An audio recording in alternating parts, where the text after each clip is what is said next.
2024년 9월 드디어 구독자 2만 명을 달성했습니다. 첫 영상을 업로드하고 1년 7개월이 지난 시점이죠. 보통 이렇게 되면 야 됐다 이제부터 영상 많이 만들어야지 라고 생각하면서 영상을 열심히 만들었을 텐데 약 3주 정도 뒤인 9월 22일 이후 저는 새로운 영상을 업로드하지 않았습니다. 제가 지금 이 재테크 유튜브 채널을 만들려고 얼마나 많은 고생을 했는데 물이 엄청나게 들어왔을 때 노젓는 걸 왜 멈췄을까요? 유튜브보다 더 수익성이 좋은 걸 찾아내서 지금 하는 일이 너무 바빠서 아니면 그냥 귀찮아서 어떤 이유일지는 곧 알게 되실 겁니다. 제가 부자가 되는 컨텐츠를 업로드하면서 저에 대한 이야기를 하고 있는데 진짜 짧게 요약해볼게요. 저의 스토리를 아시는 게 영상을 이해하는 데 도움이 되실 겁니다. 아마도 24살에 엘리베이터를 고치는 첫 직장에 들어갔지만 1년 3개월 만에 퇴사당하게 됩니다. 이 회사는 나중에 다시 등장하니까 꼭 기억해주세요. 퇴사당한 김에 2년 동안 이 채널을 만들기 위한 준비를 했습니다. 그렇게 1만 명의 구독자를 달성한 후 두 번째 직장에 다니면서 일과 유튜브를 병행했습니다. 사실 두 번째 직장에서는 일을 하면서 자격증 공부를 할 수가 없더라고요. 그렇게 한 달 만에 세 번째 직장으로 옮겼습니다. 세 번째 직장은 근무 시간 동안 제가 하고 싶은 것들을 할 수 있었습니다. 이에 더해서 출퇴근 시간까지도 더 잘 활용해보고자 회사 근처로 집을 구해 독립을 하게 되었죠. 세 번째 직장에서는 일을 하면서 영상도 만들고 업무 관련 자격증을 취득하기 위해 열심히 공부하고 있었습니다. 여기까지가 제가 9월에 마지막으로 업로드한 영상까지의 내용이었습니다. 진짜 짧았죠? 자세한 내용을 알고 싶으신 분들은 영상을 시청하고 와주세요. 자, 그럼 구독자 2만 명을 달성하고 9월부터 제가 영상을 안 올린 이유에 대해서 말씀드리겠습니다. 그 이유는 두 가지인데 하나는 돈 때문입니다. 뭐야, 이분 말처럼 유튜브보다 더 괜찮은 부업을 찾은 거야? 그게 아닙니다. 저는 인생의 리스크를 최소화하기 위해 본업에서의 커리어를 이어가면서 유튜브를 부업으로 하고 있습니다. 유튜브를 전업으로 하게 되면 매월 현금 흐름이 불안정하여 영상 자체의 수익만으로는 생활을 이어가기가 쉽지 않을 것입니다. 그렇게 되면 돈에 눈먼 콘텐츠를 만들 수밖에 없겠죠. 그런 콘텐츠가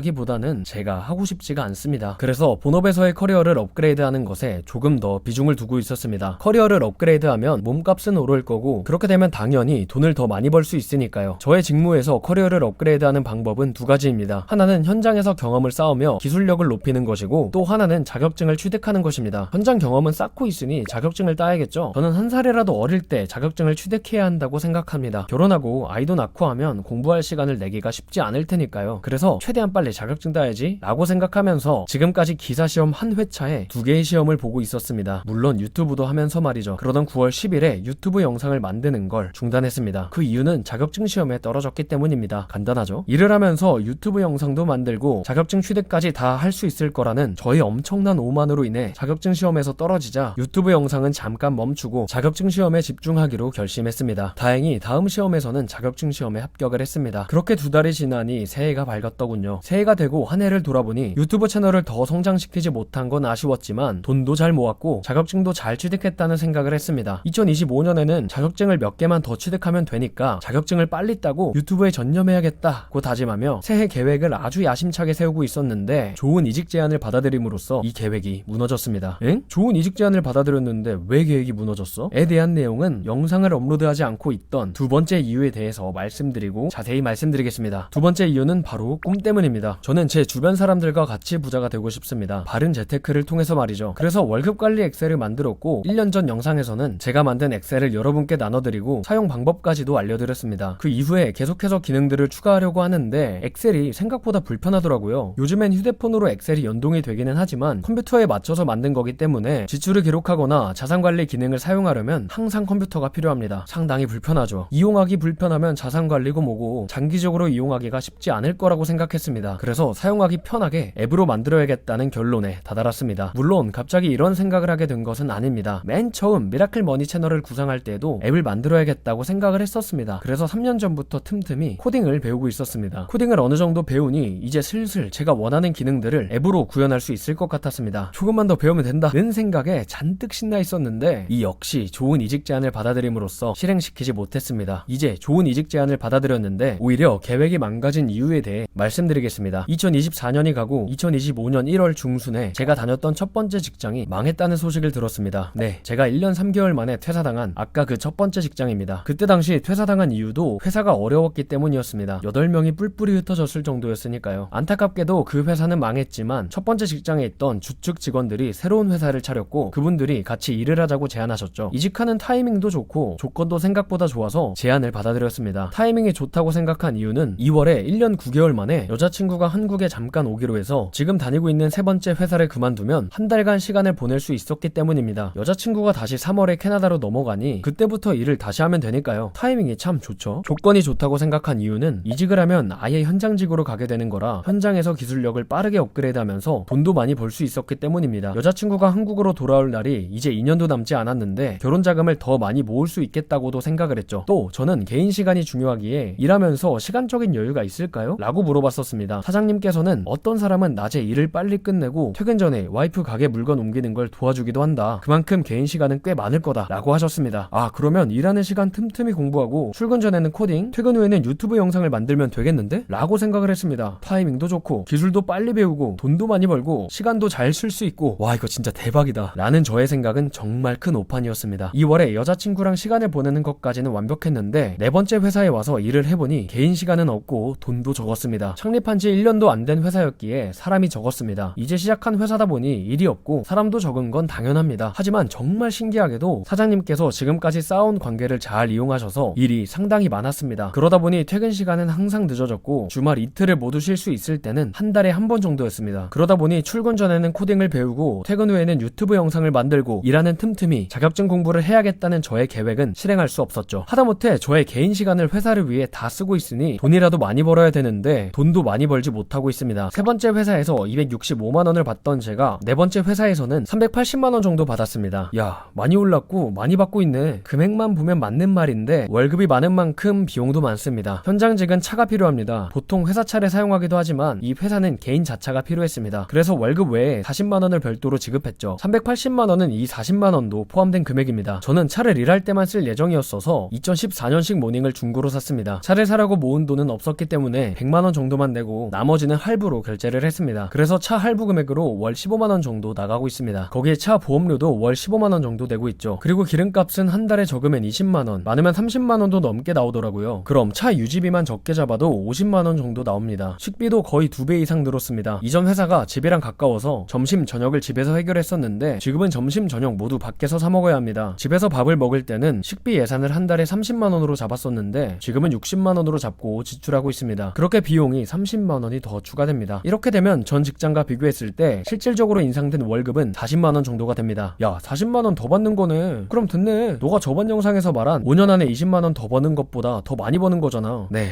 그렇게 생각할 수 있죠. 4일에 한 번씩 숙직 근무를 하고 숙직 근무 다음날 아침에 퇴근하는 것이 아닌 저녁 6시까지 정상 근무를 하고 퇴근을 합니다. 주말에는 9시에 출근해서 다음날 9시에 퇴근하죠. 거기다가 3일에 한 번꼴로 점심을 못 먹고 일을 했습니다.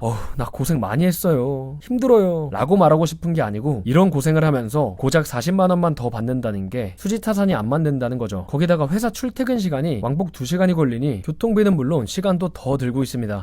설상가상으로 숙직 근무 후에 다음날까지 일을 다 마치고 오랜만에 본가로 가는 길에 차 사고가 났습니다. 다행히 사람이 다치진 않았지만 차가 망가져서 수리를 해야 했고 보험에서 보장받은 금액 외에 95만 원을 부담하게 되었습니다. 한 달에 정말 고생해서 40만 원 더 받는데 그걸 다 까먹었습니다. 제가 낸 차 사고로 인해 숙직 근무하고 다음날까지 풀로 근무하는 게 위험하다는 걸 몸소 체험하게 되었습니다. 그래서 숙직한 다음날은 퇴근하고 싶다고 회사에 이야기했지만 제 의견은 받아들여지지 않았습니다. 그럼 어떡할까요? 네, 절이 싫으면 중이 떠나야죠. 그때부터 다시 이직 준비를 했습니다. 다행히 바로 이직을 할 수 있었고 지방에 있는 엘리베이터 회사에 잠깐 있다가 지금은 다시 서울에서 근무 환경이 좋은 곳에서 일을 하고 있습니다. 이제는 자격증 공부도 다 끝났고 다른 곳으로 이직할 생각도 없으니 유튜브와 앱에 집중할 생각입니다. 3주째 영상을 올리고 있으니 작심삼일은 극복했지만 영상 개수는 3개니까 작심삼개가 될 수도 있지 않을까 라고 생각하며 스스로를 더 푸시하고 있습니다. 제 인생에 특이사항이 없다면 다음 영상이 앱의 사용 방법에 대한 내용일 겁니다. 앱에 대해 궁금하시거나 최대한 빠르게 사용하고 싶으신 분들은 영상 더보기란이나 댓글에 있는 앱 소개에 대한 영상 링크를 눌러 영상을 시청해 주시길 바랍니다. 요약 첫 번째, 구독자 2만 명을 달성하고 1년 넘게 영상을 안 올린 이유는 돈과 꿈 때문이었다. 두 번째, 돈을 많이 벌기 위해 나 자신을 업그레이드하고 있었고 자산관리 앱을 통해 주변 사람들과 같이 부자가 되고 싶어 코딩을 배우고 있었다. 세 번째, 새로 이직한 회사에서 미친듯이 일만 하느라 영상뿐만 아니라 코딩도 자격증 공부도 못하고 있었지만 이제는 이직을 해서 영상을 만들 수 있다. 구독, 좋아요, 알림 설정.